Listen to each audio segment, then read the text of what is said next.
Hello friends, welcome to my channel Sarvaloka. Channel को subscribe जरूर करें और बेल आइकन को भी दबाएं ताकि नए वीडियोस आने पर आपको फट से पता चले। तो पिछले एपिसोड में हमने ये देखा था कि वो लड़की फातिमा ने अर्गस को गोली मार दी और उसी सीन से चलते हैं अगले एपिसोड पर। डॉक्टर कांग गोली को निकालती है। अर्गस उस लड़की को ले जा रहा होता है लेकिन डॉक्टर कांग मना करती है। तुम्हारी बुलेट तो मैंने निकाल दी लेकिन तुम्हें पहले हॉस्पिटल जाना होगा। अर्गस लड़की से कहता है मैं अगली बार तुम्हें लेने आऊंगा, आई प्रॉमिस। सोल्जर सारे बच्चों को मेडिक्यूब ले जाने में मदद करते हैं। वहाँ दोनों की बात होती है। यूसी जिन बताता है कि अर्गस अब एक डीलर है, पैसों के लिए उसने अपना यूनिफॉर्म निकाल दिया। अगले सीन में मेडिक्यूब में सबका चेकअप होता है। वो लड़की डॉक्टर कांग से नाराज होती है, कहती है तुमने उसे क्यों बचाया, यहाँ पूरी आर्मी है, तुम्हें कुछ नहीं होगा, तुमने वॉर को पहले कभी देखा नहीं है, मैं जानती हूँ। डॉक्टर कांग कहती है पहले तुम कुछ खा लो। मेडिकल टीम जो उरुक से निकली थी वो कोरिया पहुंच जाती है। सब अर्थक्वेक का एक्सपीरियंस शेयर करते हैं। ली जी हुन की वाइफ परेशान होती है कि लिस्ट में नाम होने के बाद भी वो क्यों नहीं आया।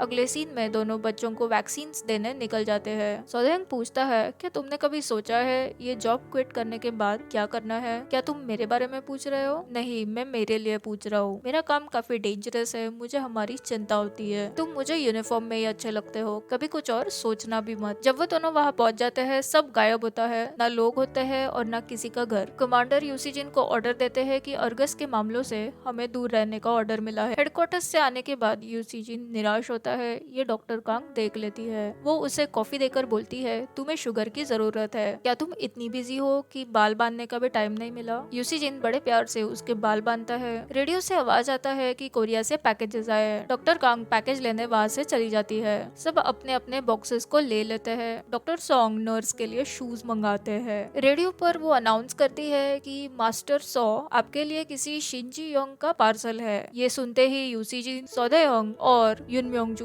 तीनों पागलों की तरफ भाग निकलते हैं। ऐसा क्या ही राज हो सकता है। सबसे पहले वहाँ म्योंगजू पहुंच जाती है और बॉक्स पर बने हार्ट्स को देखकर गुस्सा होती है। डॉक्टर कांग कहती है क्या ये उसके बहन ने भेजा है? सोदेयोंग अकेला है, उसका कोई बहन भाई नहीं है। आगे वो बॉक्स को ओपन करती है और उसमें से उसको एक कार्ड मिलता है जिसमें दोनों की फोटो होती है। वो ये डॉक्टर कांग को भी दिखाती है। अब तो वो भी नाराज होती है। उसी वक्त वहाँ ये दोनों भी पहुंच जाते हैं और कहते हैं ये मिसअंडरस्टैंडिंग है, मुझे तो ऐसा नहीं लगता। डॉक्टर कांग भी कहती है मैंने तुम्हारी स्माइल फर्स्ट टाइम इस फोटो में देखी है। यूसीजिन कहता है मैंने तो स्माइल ही नहीं किया। फिर सोदायोंग कहता है ये मेरी कजन है और वो फ्लाइट अटेंडेंट है। डॉक्टर कांग कहती है अगर कजन ही है तो इतनी जल्दबाजी में तुम दोनों क्यों आए हो? युनम्योंग जो पूछती है इसमें से तुम्हारी कजन कौन सी है? दोनों अलग अलग जवाब देते हैं और पकड़े जाते हैं। अगले सीन में डॉक्टर कांग को उसके फ्रेंड का फोन आता है जिसमें वो कहती है ये क्या तरीका है कि पैकेज मिलने पर भी कोई खबर नहीं। डॉक्टर जांग को तुमसे बात करनी है। वो कहती है क्या लीची हूँ सच में जिंदा है? उसने अब तक एक भी बार कॉल नहीं उठाया। ये सुनकर डॉक्टर कांग सरप्राइज होती है, कहती है शायद वो ड्यूटी पर है। वर्कर अभी भी इसी मोड में होता है कि लीची हून उसे नहीं चाहिए। वो हिम्मत करके वर्कर को समझाता है कि वो बहुत डर गया था और उस वक्त एक डॉक्टर की तरह नहीं सोच पाया। वो कहता है मुझे मेरी हालत से बाहर निकालो प्लीज। वर्कर कहता है ये ऐसा नाटक करके तुम बस अपने गिल्ट से बाहर निकलना चाहते हो, मैं तुम्हारी कोई मदद नहीं करूंगा क्योंकि तुमने भी मेरी नहीं की थी। बाहर जाकर वो काफी रोता है। अगले सीन में नर्स रेडियो से सबको मेडिक्यूब बुलाती है। वहाँ से काफी दवाइयाँ चोरी हुई होती है। डॉक्टर कांग को शक होता है और वो पूछती है किसी ने फातिमा को देखा? फोन पर वो लड़की यानी फातिमा किसी से बात करती है कि दवाई मैंने ले ली है और उसे कहाँ लाना है। एक इन्फॉर्मेशन के बेसिस पे दोनों फातिमा को ढूंढने निकलते हैं। उन्हें चिल्लाने की आवाज सुनाई देती है और फॉलो करते करते वो वहाँ पहुँच जाते हैं। फातिमा वही होती है लेकिन एक सोल्जर को देखकर सब अपने गन्स को निकालते हैं। यूसीजिन कहता है लड़कियों को जाने दो लेकिन वो मानते नहीं। वो डॉक्टर कांग को बोलता है तुम यहाँ से भागकर कार में बैठो। यूसीजिन उनसे फाइट करता है और वो वहाँ से भाग जाती है। फातिमा के साथ बाहर निकलना थोड़ा मुश्किल होता जाता है। थोड़ी देर रुकने के बाद डॉक्टर कांग गाड़ी को बिल्डिंग के अंदर घुसाती है। वो वहाँ से निकल जाते हैं। डॉक्टर कांग को ये करके काफी मजा आता है। यूसीजिन कहता है उनके साथ साथ मुझे भी मार देती थी तुम। गाड़ी अचानक से बंद पड़ती है। वो कहता है ये तुमने तुमने टोटल 3 गाड़ियां अब तक खराब की है। सोदेयोंग से वो हेल्प मांगता है।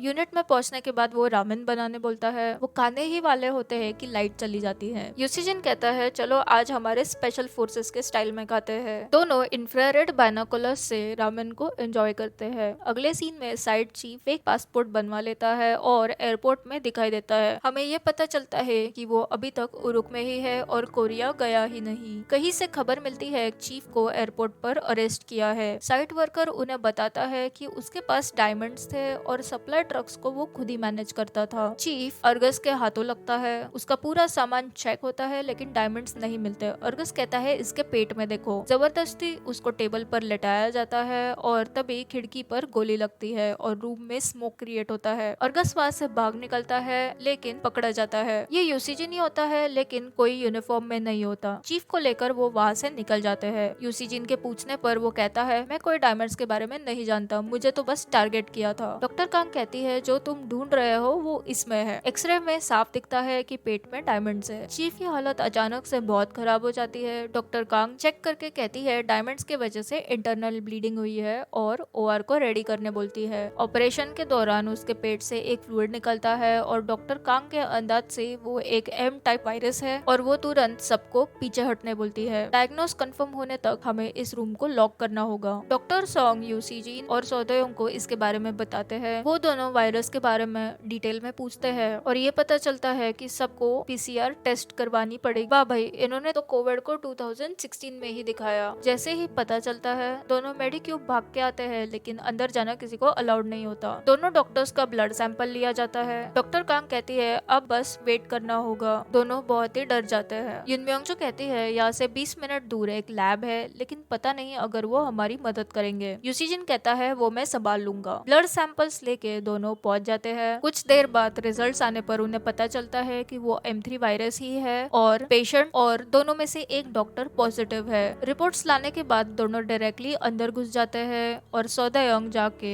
युनम्योंग को हक करता है और एपिसोड यहीं पर सस्पेंस में खत्म होता है। तो इस एपिसोड का मेरा फेवरेट सीन था जब डॉक्टर कांग बिना अपनी जान की परवाह किए सिर्फ यूसीजिन के लिए उस बिल्डिंग में गाड़ी लेकर घुस जाती है और दोनों को वहां से बचा लाती है। उस वक्त उसे बिल्कुल भी खुद की चिंता नहीं होती और सिर्फ यूसीजिन के बारे में सोचती है। तो गाइस जल्दी मिलते हैं अगले एपिसोड में।